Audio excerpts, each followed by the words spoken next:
स्वागत है आपका मेरे चैनल में वापस। और इस एडिशन में हम लोग रिव्यू करेंगे एक वॉच कंपनी। एक ऐसी कंपनी जो प्रीमियम सेगमेंट में डील करती है। और इस कंपनी का सबसे बड़ा जो एडवांटेज जो है वो ये है कि ये जो प्रीमियमाइजेशन का जो ट्रेंड चल उठा है कि आजकल हो क्या गया है कि फाइनेंस एक बहुत इजी अवेलेबिलिटी बन गई है। और उसके वजह से लोगों को कोई ऐसा प्रोडक्ट नहीं चाहिए जिसका परसीव वैल्यू इन सोसाइटी थोड़ा कम हो। तो आजकल अगर किसी के पास 2 लाख रुपए है और उसको 6 लाख की गाड़ी लेनी है, बट फिर भी वो 20 लाख की गाड़ी लेगा क्योंकि उसके पास फाइनेंस अवेलेबल है। तो ये एक बहुत बड़ा ट्रेंड चल उठा है और यंगस्टर्स में अभी वो दिखावे का और वो एक चलन बैठ चुका है।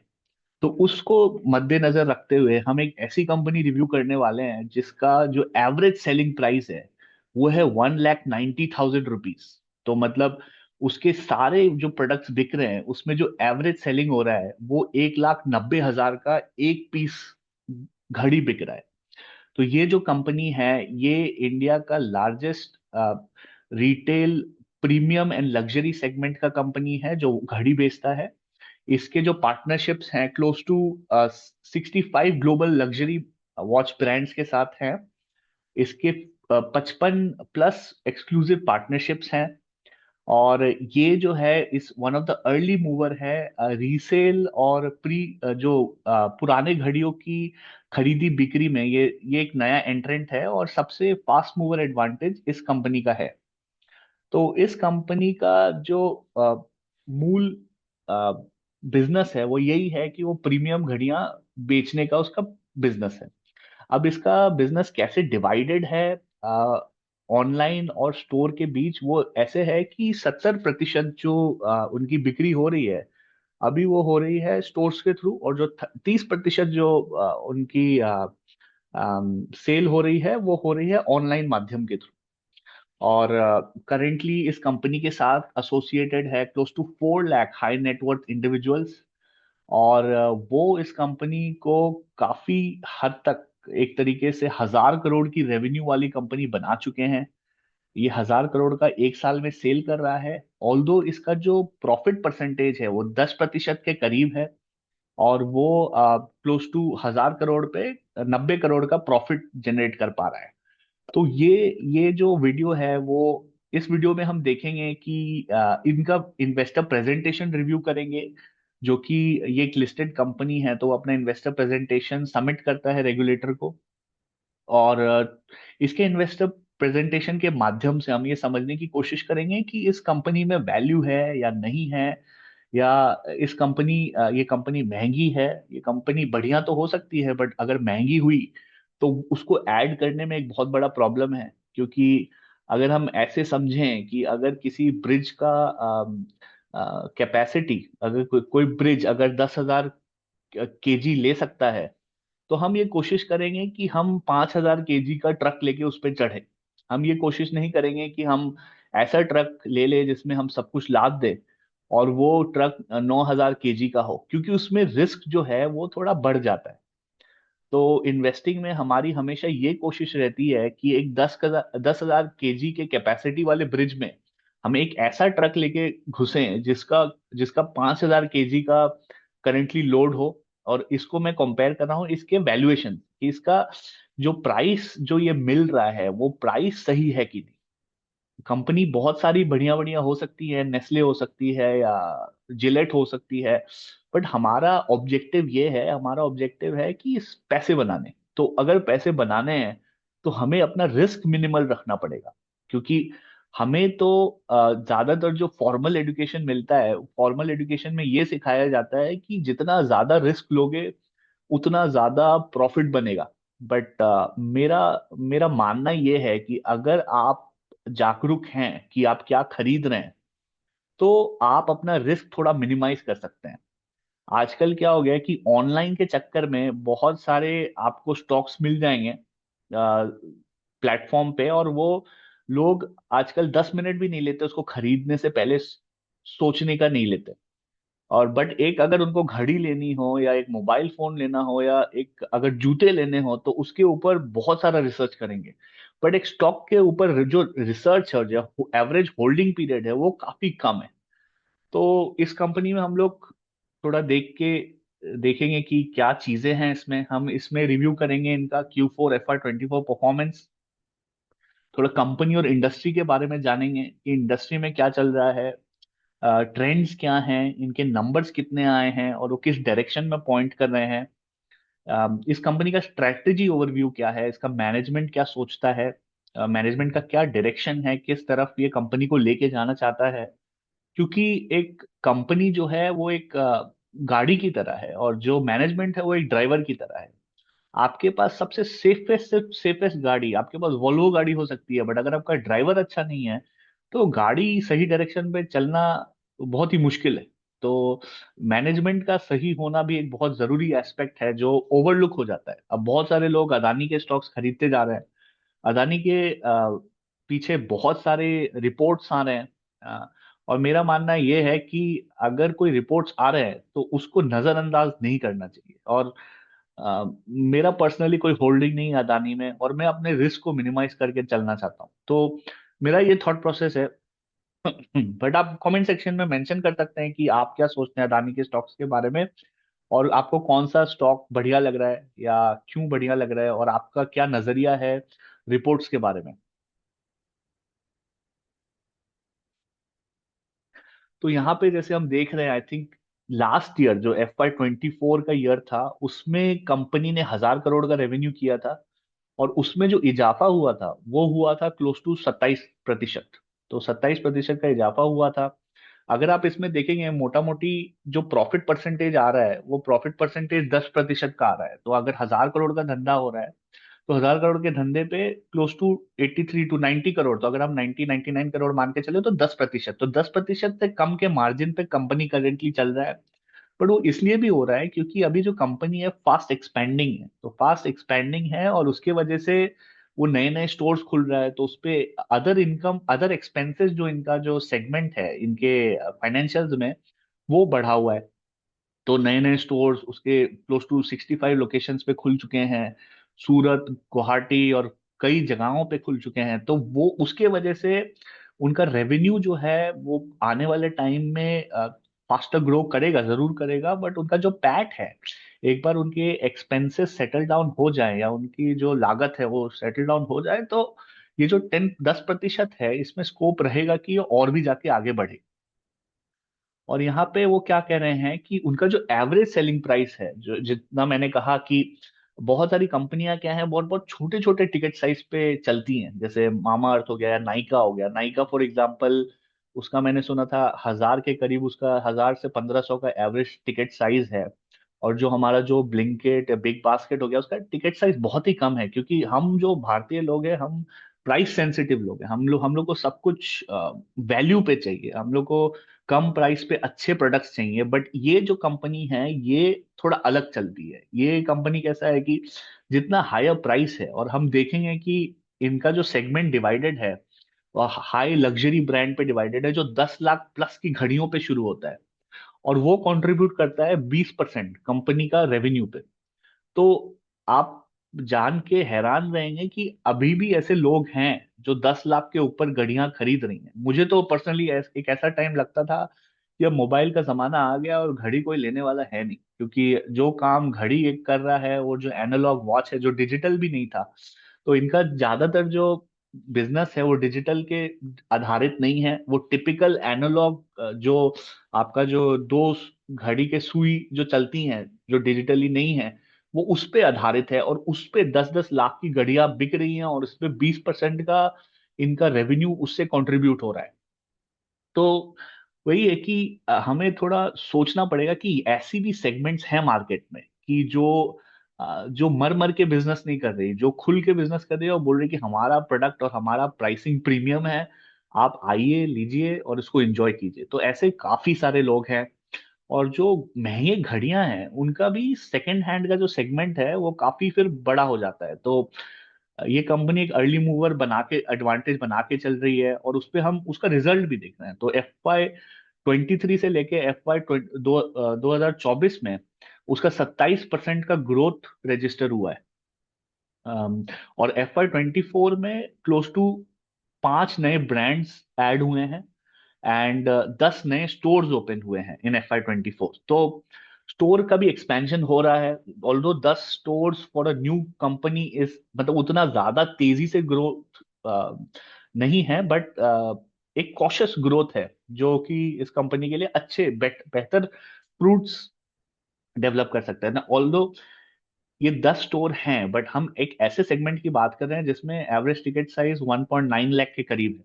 तो उनको थोड़ा सोच समझ के, मार्केट स्टडी करके, हाई नेटवर्थ इंडिविजुअल का परसेंटेज कैलकुलेट करके पॉपुलेशन में ही ग्रो करना पड़ेगा। तो ये लाजमी है कि उनका ग्रोथ ऑफ स्टोर्स जो है वो थोड़ा कम स्पीड से ग्रो करेगा। तो यहाँ पे इन्होंने अपने इन्वेस्टर प्रेजेंटेशन में मेंशन किया है कि FY 24 में कौन कौन से स्टोर ओपन हुए हैं। तो 10 स्टोर ओपन हुए हैं। एक आप देखेंगे भुवनेश्वर में ओपन हुआ है, सूरत में ओपन हुआ है। अब सूरत में हमें तो पता ही है कि डायमंड का कितना बड़ा बिजनेस है। वहाँ के डायमंड ट्रेडर्स, बहुत सारे न्यूज निकल के आते रहते हैं कि कैसे डायमंड के मर्चेंट्स ने गाड़ियां दे दी बोनस पे अपने एम्प्लॉयज को। तो वो लाजमी है कि ये ऐसी कंपनियां सूरत में होना जरूरी है, क्योंकि उन अब पॉकेट में कैपेसिटी है तो आ, वो उठाएंगे। तो महंगी घड़ियां और ये सब जो क्रीम पैसा है जिसका कोई यूटिलिटी बाद में जाके हो नहीं, तो वो ऐसी ऐसी चीजों पे खर्चा जरूर करेंगे। तो सूरत पे खुला एक नया स्टोर, फिर अहमदाबाद में एक नया स्टोर खुला है, लोअर परेल मुंबई में खुला है। तो रायपुर में आप देखेंगे, चेन्नई में देखेंगे, फिर ये लॉन्जाइन्स आप देखेंगे New Delhi Select City Walk में खुला है। Bandra Kurla Complex BKC Jio World Plaza में खुला है। जैसे कि हमें पता है कि Jio World Plaza luxury luxury segment का पूरा एक मॉल है मुंबई में, तो वहां पे होना लाजमी है। और ये ब्रेटलिंग का आप देखेंगे यहाँ पे वाकड़ पुणे में खुला है और पंजाब में खुला है। तो ये इनके नए स्टोर्स थे। और ये Phoenix mall of the millennium Pune Bangalore highway पे खुला है, ये था उसका वॉच बुटीक का। तो यहाँ पे अगर हम कंपेयर करेंगे कि इनका Q4, तो यहाँ पे दो पार्ट में डिवाइडेड है। एक पार्ट है आपका Q4 FY 24 जो कि सिर्फ क्वार्टर के नंबर है, और एक है जो पूरे साल के नंबर है, जो पूरे 4 क्वार्टर मिला के हैं। तो यहाँ पे देखेंगे कि ये जो पर्टिकुलर क्वार्टर है Q4 FY 24, यहाँ पे क्लोज टू 252 करोड़ का बिजनेस हुआ है। और उसको हम अगर कंपेयर करें 23 Q4 FY 24 पे, तो 22% का ग्रोथ रजिस्टर हुआ है। और ग्रोथ के नंबर्स ऑब्वियसली, थोड़ी छोटी कंपनी है, 1000 करोड़ का बिजनेस कर रही है। मार्केट कैपिटलाइजेशन अब देखेंगे, बट जितना मुझे याद है 7000 करोड़ का है। तो अम, अभी ऑब्वियसली ये नंबर्स जो हैं वो छोटे बेस पे होंगी और ये बहुत फास्ट ग्रो करेंगी। तो यहाँ पे अगर आप देखेंगे तो 45.1% का एबिटा का ग्रोथ हुआ है, एबिटा मार्जिन का 262 बेसिस पॉइंट्स का ग्रोथ हुआ है, और प्रॉफिट आफ्टर टैक्स का 60% का ग्रोथ हुआ है। तो ये कुछ ग्रोथ के नंबर्स हैं। और अगर हम यहाँ पे देखें तो 789 करोड़ का टोटल इन्होंने FY 23 में ग्रोथ किया था। तो FY 23 मतलब आपका अप्रैल 2023 से लेके आपका मार्च मार्च ऑफ अप्रैल 2022 से लेके मार्च ऑफ 2023 के नंबर्स हैं ये। जो अपना जो फाइनेंशियल ईयर चलता है, तो FY का मतलब वो फाइनेंशियल ईयर बेसिस पे है। तो FY 24 पे 999 करोड़ का इनका टोटल रेवेन्यू पोस्ट हुआ है, और 175.3 करोड़ का एबिटा पोस्ट हुआ है, और जैसे कि हमने देखा था 83.3 करोड़ का पैट पोस्ट हुआ है, जो कि 38-39% से ग्रो हुआ है।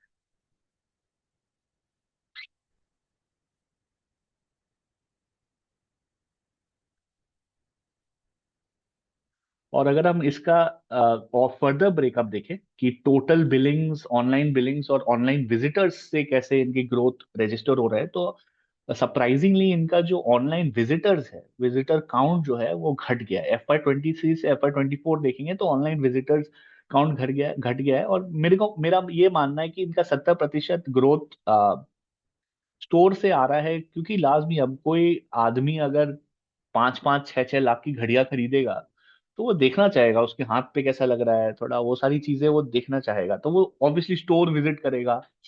तो अगर उनके ऑनलाइन विजिटर्स कम हुए हैं FY 24 में FY 23 के कंपैरिजन में, तो मुझे लगता है ये काफी ऑब्वियस सी बात है कि ये ठीक है, ऑनलाइन बिलिंग्स में ग्रोथ हुआ है, ऑल्दो ऑल्दो फ्रीक्वेंसी में ड्रॉप हुआ है, बट जो वो घड़ियां खरीद रहे हैं, वो 21,405 जो विजिटर्स हैं, उसमें से जो कन्वर्ट हुए हैं, वो जो घड़ियां खरीद रहे हैं, उनका वैल्यू बढ़ गया है। तो जो FY 23 में जो खरीद रहे थे उसका वैल्यू थोड़ा कम था, विजिटर्स भी ज्यादा थे। FY 24 में विजिटर्स घट गए बट उसका वैल्यू बढ़ गया है। और इवन FY 24 में आप देखेंगे जो टोटल बिलिंग्स हैं, उसमें इजाफा हुआ है, 26.8% का राइज हुआ है। तो पहले 918 करोड़ पे बिजनेस कर रहे थे वो, अब बट 1,000 करोड़ के ऊपर अब टोटल बिलिंग 1163.8 करोड़ का टोटल बिलिंग कर हो रहा है।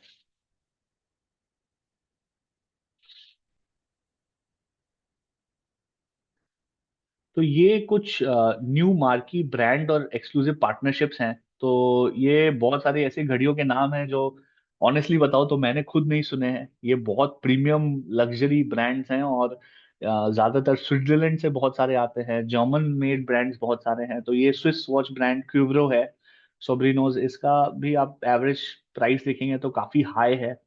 बट इसका भी एक मार्केट है, ऑल सेलिब्रिटीज और ये लोग, आप देखेंगे अभी अंबानी का वेडिंग हुआ था तो उसमें आपने देखा होगा कि कैसे एक एक दो दो करोड़ की घड़ियां गिफ्ट हुई थी अनंत अंबानी के फ्रेंड्स को। तो वो सारी चीजें हैं, अब सेलिब्रिटीज हैं तो वो खरीदते हैं, वो 1 करोड़ 2 करोड़ 4 करोड़ 5 करोड़ तक की घड़ियां खरीदते हैं। तो ऑल्दो वो परसेंटेज कम है, बट अभी पर कैपिटा इनकम और पर कैपिटा कंजम्पशन अगर देखा जाए, और तो वो बढ़ेंगी। वो अभी करेंटली इंडिया के लिए या भारत के लिए वो $2,500 हर साल के लिए है। बट चाइना भी हमारे लेवल पे ही था, बट अभी करेंटली वो $11,000 प्रति साल उनका पर पर्सन का आई है।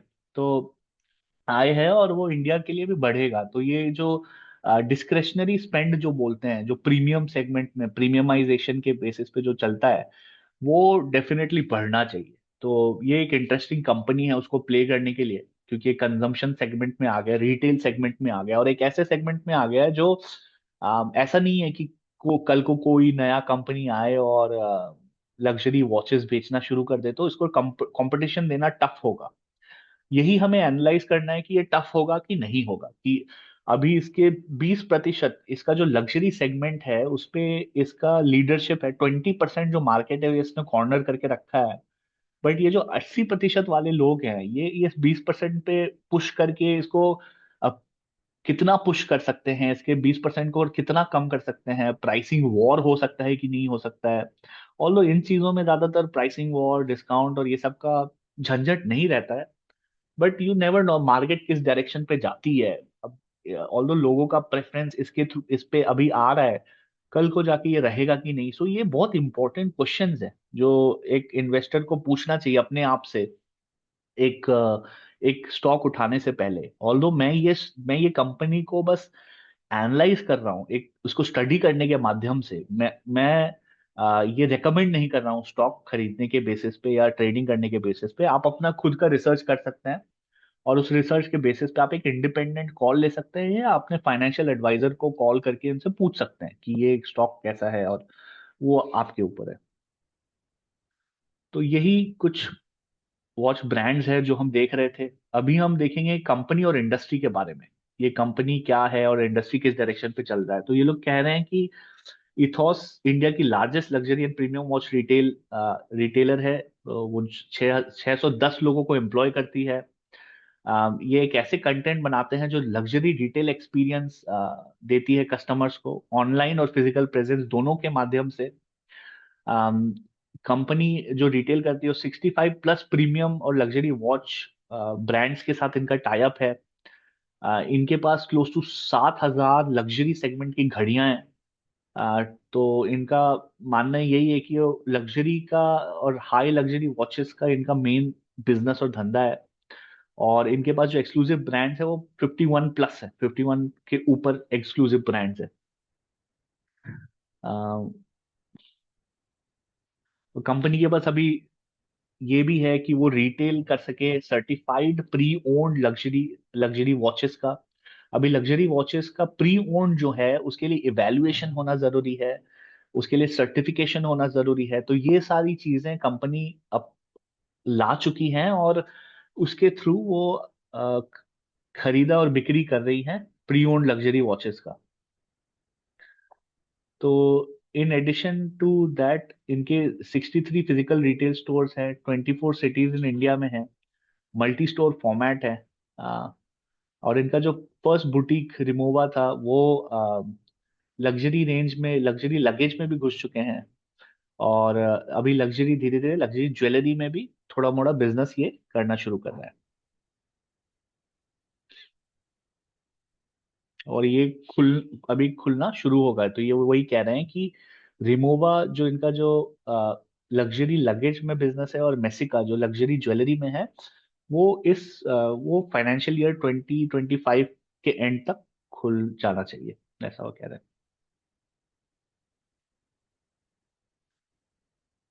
तो की स्ट्रेंथ्स क्या है इनके इनके इनके पास ऐसा क्या है जो दूसरे कंपनी के पास नहीं है, राइट? तो ये पूछना, ये सवाल पूछना बहुत जरूरी हो जाता है। क्योंकि अगर अगर पैसे बनाने हैं, और इस पे 10-10 साल, 15-15 साल तक होल्ड करके रखना है, इस पे पैसे बनाने हैं, तो ऐसे माइंडसेट से घुसना चाहिए कि हाँ, इस पे अच्छा खासा पैसा पैसा एलोकेट कर सके, और पैसा इतना एलोकेट कर सके कि आप सक्सेसफुली इसको लंबे लंबे अवधि तक होल्ड करके रख सके, है ना? तो वही वो कह रहे हैं कि इनके पास एक एक्सपीरियंस एंड कमिटेड मैनेजमेंट है, विद ट्रैक रिकॉर्ड उनका अच्छा है। स्ट्रैटेजिकली लोकेटेड है, इनके जो वॉच के जो आप शोरूम्स देखेंगे एकदम प्रीमियम प्रीमियम मॉल्स में है। जियो मॉल में है, या पैलेडियम में है, या जो इंडिया के जो टॉप स्ट्रीट्स हैं जहाँ पे सेल होता है, वो वहां पे है। एंड दे और उनके पास एक्सेस लग्जरी कस्टमर्स का भर भर के। तो इनका लीडरशिप पोजीशन है अट्रैक्टिव लग्जरी वॉच मार्केट में, और ऑल्सो लीडरशिप पोजीशन है certified pre owned watch segment.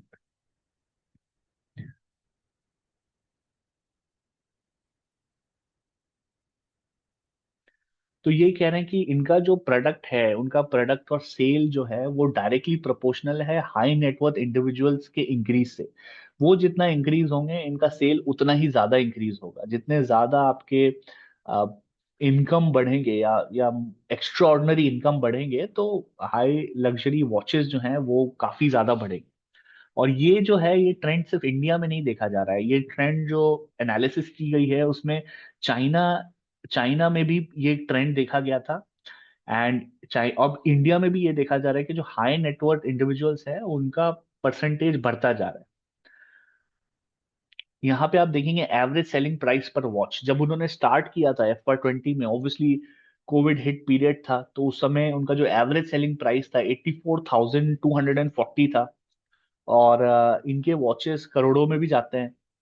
तो धीरे धीरे क्या हुआ कि जैसे जैसे आपका कोविड का अनलॉकिंग और ये सारी चीजें शुरू हुई, तो इनका एवरेज सेलिंग प्राइस बढ़ता गया। और करेंटली जो है 1,90,000 इनका एवरेज सेलिंग प्राइस है।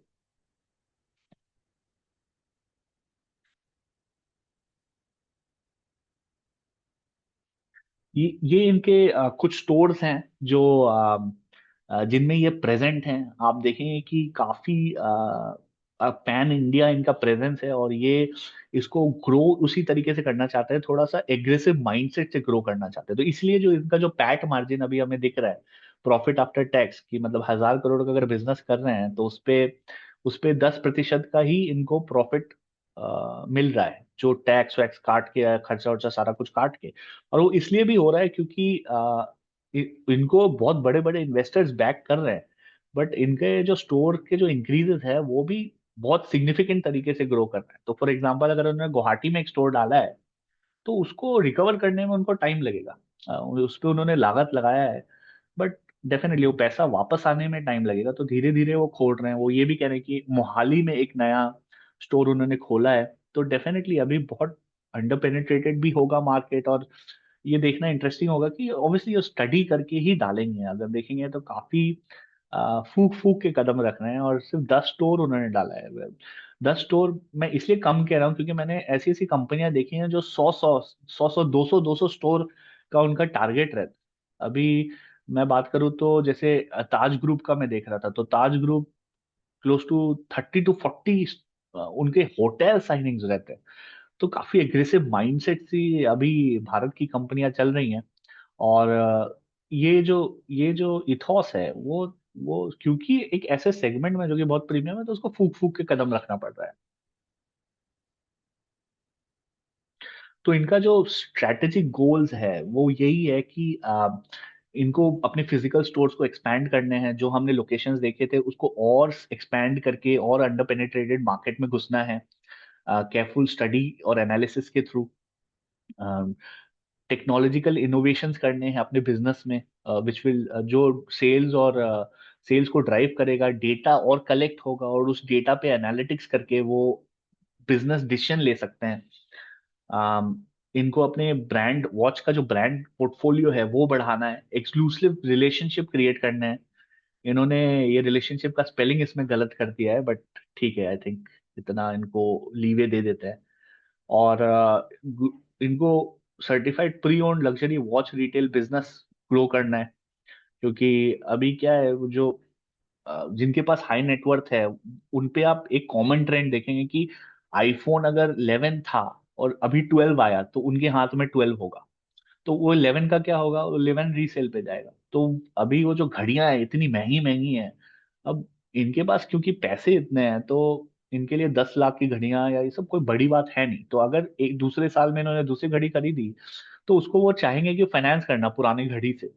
तो एक बहुत ही स्मार्ट मूव और बहुत ही स्मार्ट डिसीजन है। और ये हम देखेंगे कि कैसे पैन आउट करेगा, क्योंकि ऑब्वियसली इसमें मार्जिन मेंटेन करके रखना चाहेंगे।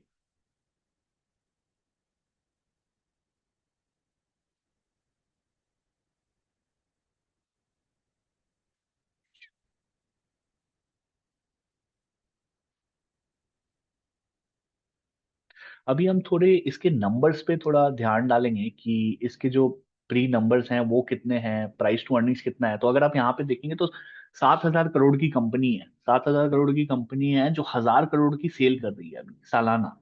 तो मतलब 1/7 जो है इसका सेल हो रहा है, जितने का कंपनी वर्थ है 1/7 का सेल हो रहा है। अ, इसका जो भी प्राइस टू अर्निंग मल्टीपल है, मतलब हर हर 1 रुपए के अर्निंग पे इसका इसका प्राइस उससे कितना मल्टीपल ज्यादा है। तो हर 1 रुपए के प्राइस पे 78 रुपीज का प्राइस का भाव चल रहा है अभी। तो जनरली क्या होता है, ये प्राइस टू अर्निंग मल्टीपल जो है जितना कम रहे उतना बेहतर माना जाता है, क्योंकि उसमें वो सस्ता माना जाता है। बट फिर उसमें वो भी एक कैच है कि वो ग्रोथ फैक्टर करेगा कि नहीं करेगा। बट ऑब्वियसली इस लेवल्स पे अभी करेंटली थोड़ा सा एक्सपेंसिव लग रहा है। बट अब अगर इसका ग्रोथ कुछ पीरियड्स तक सस्टेन्ड रहे, और जिस तरीके से ये जो सेगमेंट है और ये जो पूरा प्रीमियमाइजेशन का सेगमेंट है ये चलता रहे, तो ये स्टॉक प्राइस, हमने ऐसे भी केसेस देखे हैं जिसमें price to earnings multiple years तक, अभी एशियन पेंट्स के मल्टीपल मल्टी मल्टी ईयर्स तक 70-70 के ऊपर पी रह के उसने बहुत ज्यादा वेल्थ बनाया है इन्वेस्टर्स के लिए। तो प्राइस टू अर्निंग्स को सिर्फ महंगे सस्ते के रेंज में नहीं देखना चाहिए, उसको ओवरऑल जो स्टोरी है और ओवरऑल जो बिजनेस है उसके बेसिस पे देखना चाहिए, और ग्रोथ भी देखना चाहिए। तो अभी करेंटली आई थिंक मेरे को लगता है ये एक छोटी कंपनी है जो कि नए नए स्टोर्स डाल रही है, उसके वजह से क्या हो रहा है कि अर्निंग्स जो है अर्निंग्स घट रही हैं, और प्राइस टू अर्निंग्स जो है वो थोड़ा इन्फ्लेटेड आ रही है। तो उसको उस लेंस से भी देखना चाहिए। अभी क्योंकि ये कंपनी ग्रो हो रही है तो ये डिविडेंड ज्यादा दे नहीं रही है। अब डिविडेंड क्या है कि उसका जो प्रॉफिट आता है, अर्निंग्स, मतलब उसका जो अर्निंग हो गया, रेवेन्यू हो गया, और उसमें से सब कुछ काट और छाट के जो पैसे बचते हैं उसमें से कुछ पैसे वो चाहे तो शेयर होल्डर्स को वापस दे सकते हैं। बट उन्होंने ऐसा नहीं किया, वो ये चाहते हैं कि उसका जो पैसा है वो उनके ग्रोथ में इन्वेस्ट होता रहे। तो ये भी एक इम्पोर्टेंट क्राइटेरिया है कि इन्वेस्टर देखें कि वो कैसे अपना। अब कई कंपनी आपको ऐसे मिल जाएंगे जैसे 6-6% उनका डिविडेंड यील्ड है, वो सरकारी कंपनी है, वो बैठे हुए हैं और उनका कोई ग्रोथ का एक्सपेंशन का कोई आउटलुक ज्यादा रहता नहीं है।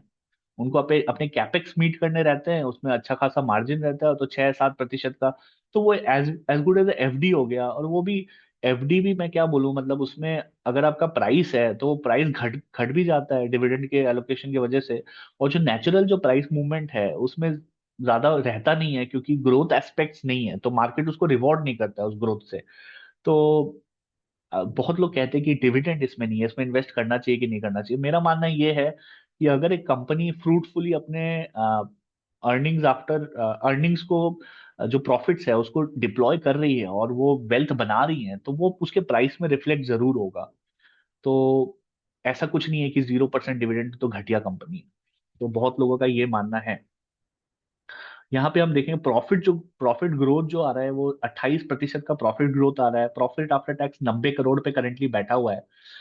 जो फॉरेन इंस्टीट्यूशनल इन्वेस्टर्स है उसने अपना स्टेक 1% से बढ़ाया है, 1.08% से बढ़ाया है। और वो क्लोज टू 12.3% कंपनी का ओनरशिप रखते हैं फॉरेन इंस्टीट्यूशनल इन्वेस्टर्स, जो कि big sign of confidence from their part. मतलब वो जो कॉन्फिडेंस दे रहे हैं कंपनी को कि हाँ, हमें आप पे विश्वास है और हम ये पैसा डिप्लॉय। ऑल्दो मैं इसको ज्यादा सीरियसली लेता नहीं हूँ, क्योंकि इनका जो टारगेट्स रहता है, कई बहुत सारे लोग स्थिर तरीके से इन्वेस्ट नहीं करते हैं। वो है कि एक एक गुना, दो गुना, तीन गुना बना लिया और निकल गए। पर वही है कि अगर आप किसी फ्लाइट पे बैठे हैं और सपोज आप दिल्ली से कलकत्ता फ्लाई कर रहे हैं, तो आप आगरा आते ही आप विंडो से बाहर देखना शुरू कर देंगे कि कलकत्ता कब आएगी।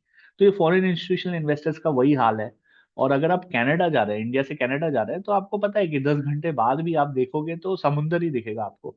तो आपको उस पर टिके रहना है, डटे रहना है। तो जो जो मेन जो वेल्थ मैंने बनते हुए देखा है वो उनके साथ बनते हुए देखा है, जो लंबे पीरियड तक एक स्टोरी के साथ उनको कॉन्फिडेंस था, नॉलेज था। ऑब्वियसली मैं ये नहीं कह रहा कि आप उसको खरीद के आप आंख बंद करके बैठ जाएं। मतलब आपको उसको ट्रैकिंग करना जरूरी है, कॉन्फ्रेंस नोट्स पढ़ना जरूरी है।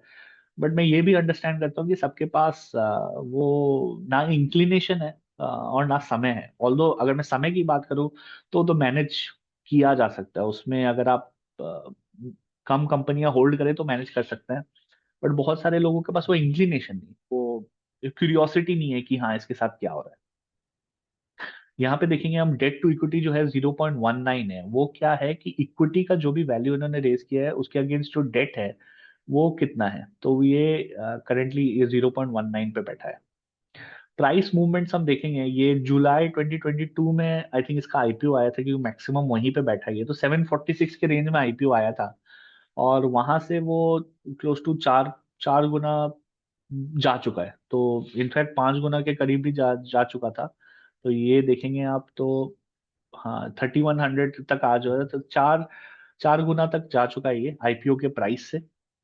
बट मैं ये आपके ऊपर छोड़ दूंगा कि आपको जो ये इन्फॉर्मेशन मिला है उसके बेसिस पे आप क्या कॉल लेते हैं कि इस पे लगाना सही रहेगा कि नहीं रहेगा। और यही मैं कह रहा था आपको कि ये अगर आप देखेंगे ना तो एक्सपेंसेस देखेंगे, ये एक्सपेंसेस वाला क्वेश्चन देखिए आप कितना बड़ा होते जा रहा है। तो 505 ये एक ऐसा बिजनेस नहीं है जिसमें सिर्फ रेवेन्यू आता रहेगा और एक्सपेंसेस, इंक्रीमेंटल कैपेक्स नहीं होगा। इसमें इंक्रीमेंटल कैपेक्स 100% होगा और वो हमें दिख भी रहा है कि मार्च 2022 में 505 करोड़ का एक्सपेंसेस था और अभी ट्रेलिंग 12 मंथ में वो 938 करोड़, तो उसको 1000 करोड़ का एक्सपेंसेस हुआ है। और उसी के अगेंस्ट वो रेवेन्यू भी आ रहे हैं, बट वो जो प्रॉफिट मार्जिन परसेंटेज है 91 के करीब आ रहा है। बट अर्निंग पर शेयर आप देखेंगे कि हर एक शेयर कितना रुपए कमा के दे रहा है। तो 2.6 रुपीज था मार्च 2021 में, और अभी 37 रुपए पर शेयर वो कमा के दे रहा है। तो काफी इंटरेस्टिंग कंपनी है और इसको आप डेफिनेटली अपने वॉच लिस्ट में डाल सकते हैं, खुद से एनालाइज कर सकते हैं। यहाँ पे एफ आई आई की होल्डिंग्स देखें तो ये कुछ कुछ बड़ी कंपनियां हैं। गोल्डमैन सैक्स फंड्स हैं इसमें इन्वेस्टेड, फिर ई स्प्रिंग इन्वेस्टमेंट्स और सेन कैपिटल। ऑल्दो मुझे इसके बारे में ज्यादा पता नहीं है ये कौन सी कंपनियां या क्या करती हैं, इसके बारे में आप डेफिनेटली आप खुद से रिसर्च कर सकते हैं। अपने इंडियन मार्केट्स में मुकुल महावीर अग्रवाल इसमें इन्वेस्टेड हैं। ऑल्दो उन्होंने अपने इन्वेस्टमेंट्स हल्के हल्के कम किए हैं, 4% का स्टेक लिया था। बट अभी आई थिंक प्राइस भी बढ़ा है उस लेवल से जून 2020 से। तो वहां पे उन्होंने थोड़े प्रॉफिट्स बुक करके उन्होंने दूसरे कंपनी में डालना शुरू किया। तो यहीं पे मैं अपना एनालिसिस कंप्लीट करूंगा। आप प्लीज, आपको अगर ये अच्छा लगा हो तो प्लीज इसको सब्सक्राइब करें, शेयर करें, लाइक करें। और इसको बढ़ावा देते जाए। मेरे चैनल को जितना आप बढ़ावा देंगे उतना ही मुझे मोटिवेशन मिलेगा और ऐसे वीडियोस लाने के लिए। मैं यहीं पे विदा लेता हूँ। शुक्रिया और गुड बाय।